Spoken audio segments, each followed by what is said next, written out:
Hola, ¿qué tal mi gente? Mi nombre es Junior Sandoval y en el día de hoy vamos a estar viendo algunas definiciones de conceptos relacionados a métodos numéricos.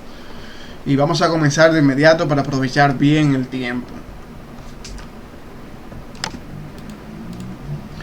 Leyes de conservación en ingeniería. Estas son fundamentales en una gran variedad de complicados y poderosos modelos de matemáticos. Las leyes de conservación en la ciencia y en la ingeniería conceptualmente son fáciles de entender, puesto que se pueden reducir a cambio es igual a incremento menos decremento. Esto es precisamente el formato que empleamos al usar la segunda ley de Newton. Otros de los conceptos son en lo que tiene que ver con equilibrio de flujo, del flujo de un fluido incomprensible en estado estacionario a través de tubería. Para el flujo de un fluido incomprensible en estado estacionario a través de tubería, el flujo de entrada debe estar en equilibrio. Eso es fundamental, eso es básico. Y es obligatorio que con el flujo de salida, esto es, dígase, el flujo de salida debe ser igual al flujo, el flujo de entrada debe ser igual al flujo de salida. Y es lo que estamos viendo acá en esta imagen. Si ustedes se fijan, acá, esta es la tubería 1 tiene 100, vamos a decir 100 de volumen de agua, por decirlo así. También esta tubería número 2 tiene 80 de volumen de agua, por decirlo así. Entonces, si sumamos estas dos volúmenes de tubería, tenemos que son 180. Ya yo sé que por aquí me está saliendo en mi tubería número 3 120 volúmenes de agua. ¿Cuánto me faltarían entonces para que me complete la misma cantidad de agua que entró, que sea la misma que me salga por este tubo? Entonces, como ya yo sé que tengo 120 por acá y la fórmula dice que la misma cantidad de agua que entra por la tubería debe salir.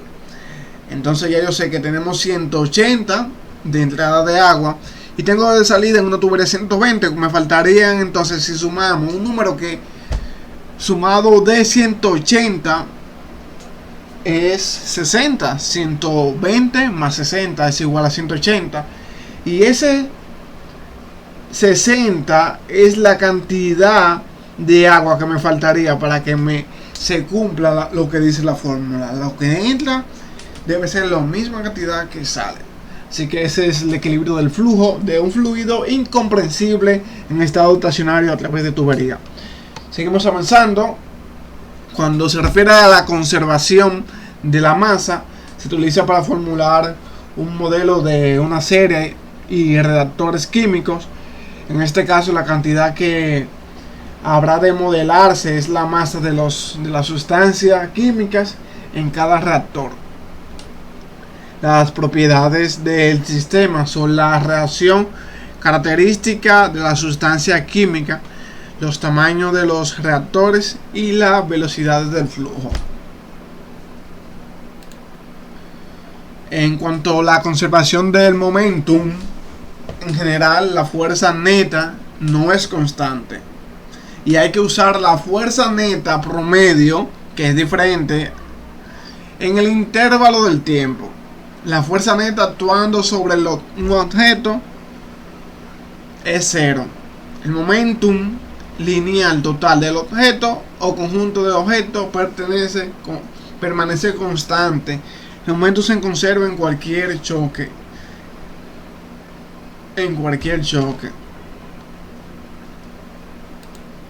La conservación de la carga establece que no hay destrucción ni creación neta de carga eléctrica y afirma que en todo proceso electromagnético la carga total de un sistema aislado se conserva. Cuando hablamos de Excel se refiere a un programa informático que es desarrollado por la compañía Microsoft y es algo muy utilizado a nivel del mercado laboral, que la mayoría de las empresas lo utiliza por lo versatilidad Y en cuanto a fertilidad, precio y todos los demás, vale la pena por todos los beneficios que ofrece y todas esas herramientas que tiene, bien útil. Muchos lo conocemos, pero de igual manera, ¿qué es Excel? Cuando hablamos de Excel, ¿de qué se trata? Bueno, es una hoja de cálculo, como habría mencionado, producida por Microsoft.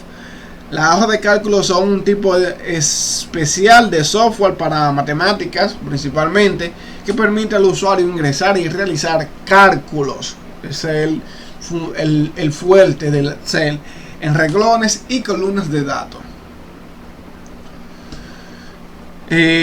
Como tal, son una versión computarizada, claro está, estamos hablando a nivel de informática, a nivel de computadora, de una gran hoja de contabilidad en la que se lleva a cabo gran cantidad de cálculos interrelacionados.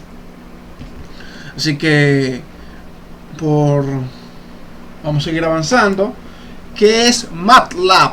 Ese es otro software informático que se utiliza también para en el mercado laboral.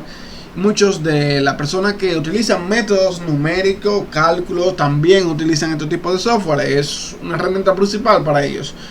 Entonces, MATLAB es un principal producto de software de MathWorks, fundada por los analistas numéricos Cliff Moller y John L. Little. Con su nombre lo indica, MATLAB se desarrolló originalmente como un laboratorio para matrices. Ese era el objetivo. Hoy el elemento principal de la sigue siendo la matriz.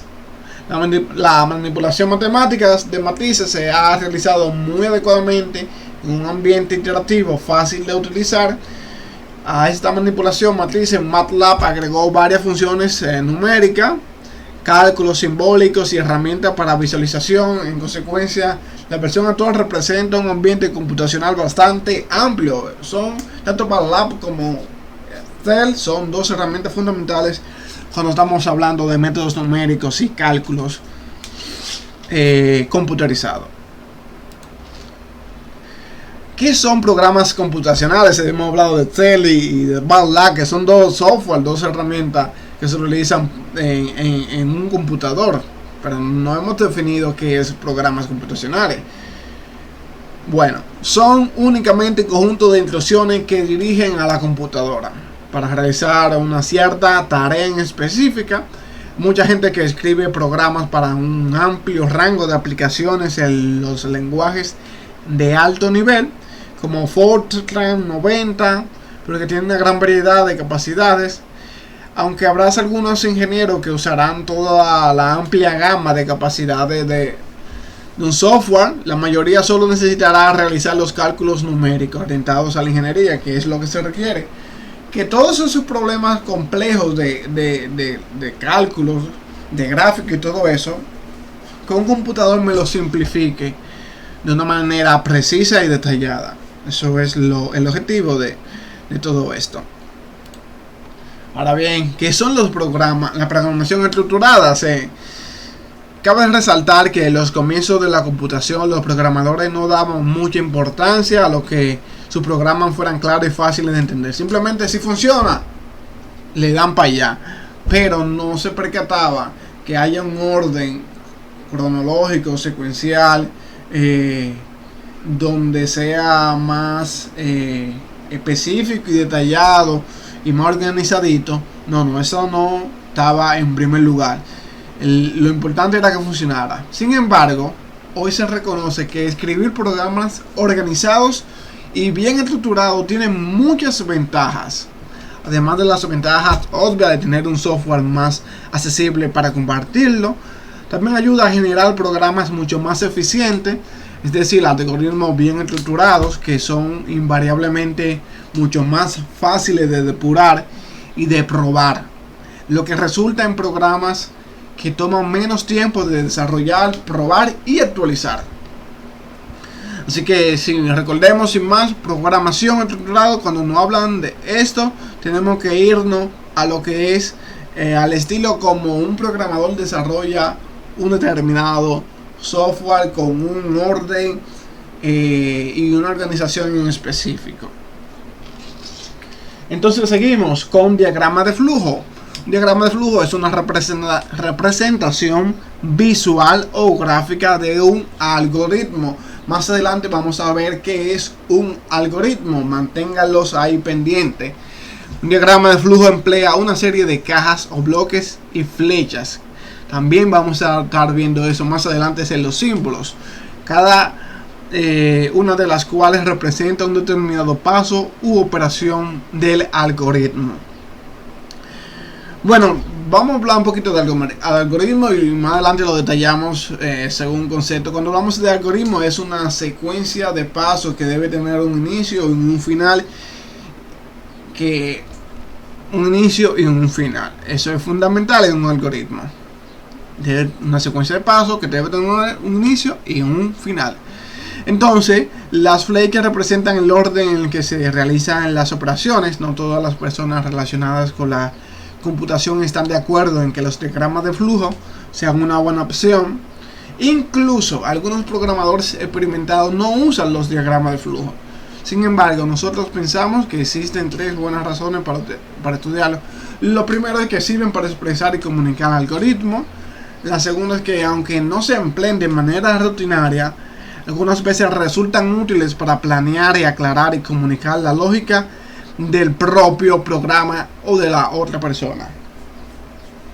Y por último, que es lo más importante para nuestros objetivos, son excelentes herramientas didácticas. Desde el punto de vista de la enseñanza, son los medios ideales para visualizar algunas de las estructuras de control fundamentales que se emplean en la programación.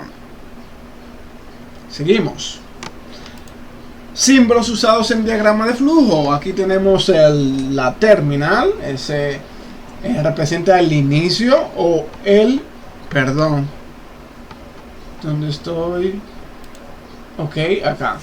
Representa el inicio y o el final de un programa. Acá, inicio o el final, con una letra lo indicaría.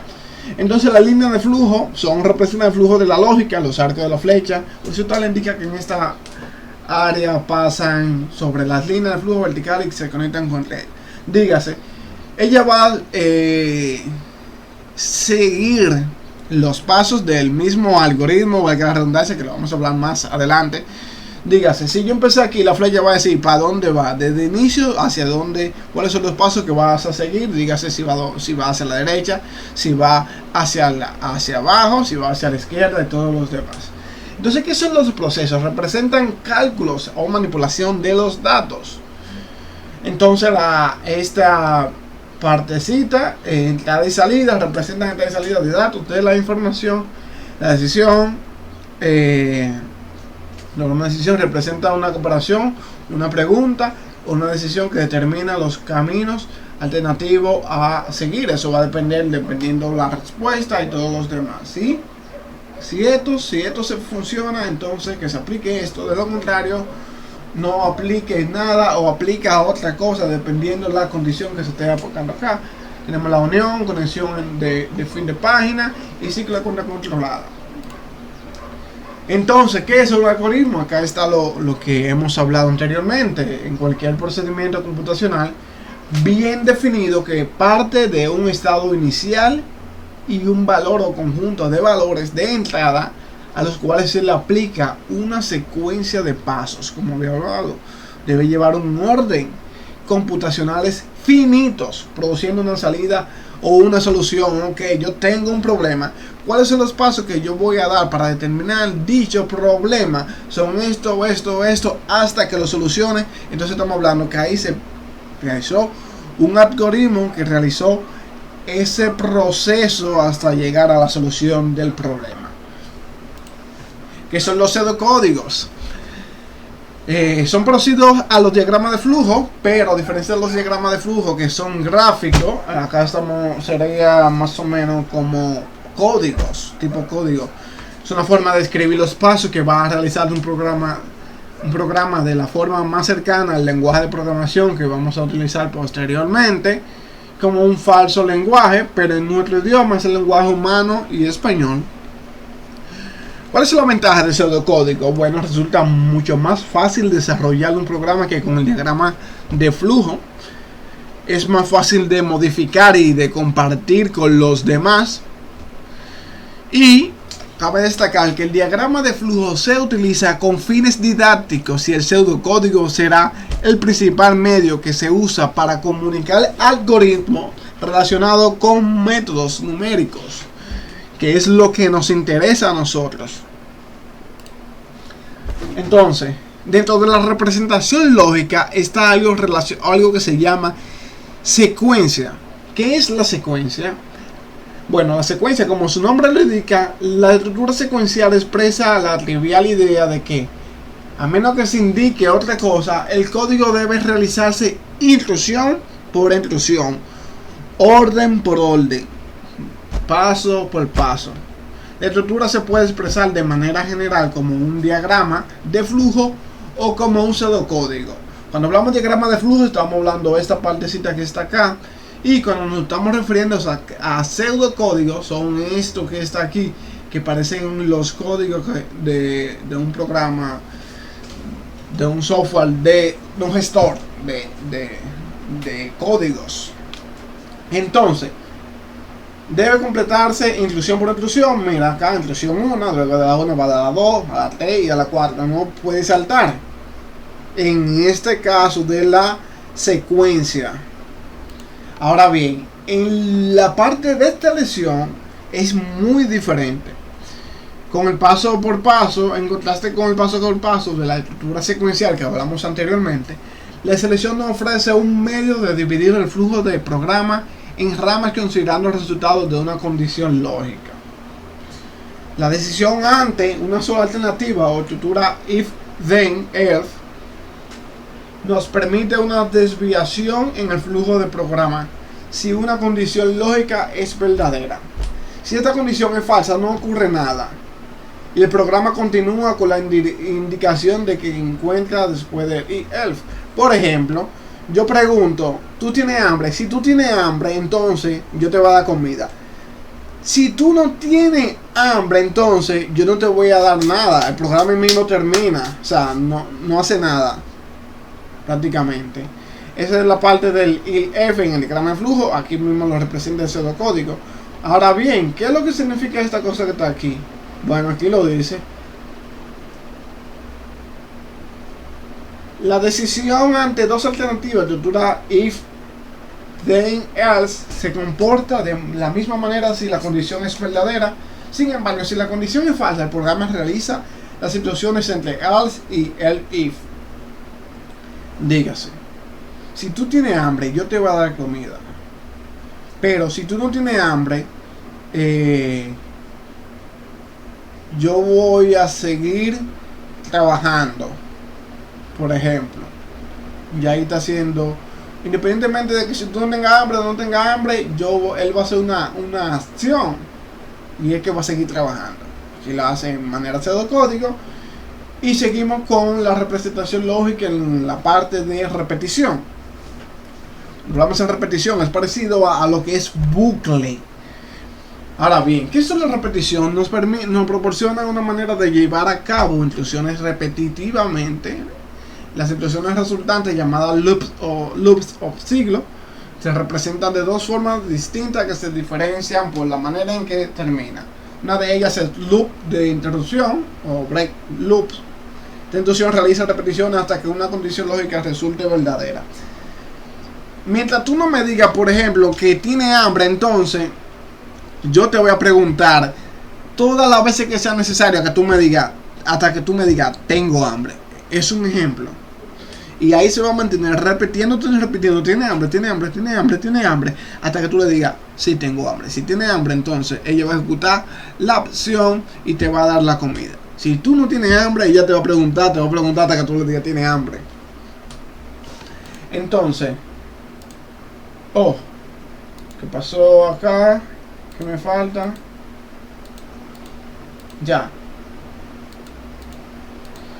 Así que amigos, hasta aquí ha sido todo. Así que muchas gracias por prestar toda su atención. Hasta una próxima y espero que hayan podido comprender todos estos conceptos de métodos numéricos. Junior Sandoval estuve con ustedes. Ha sido un placer. Hasta una próxima exposición.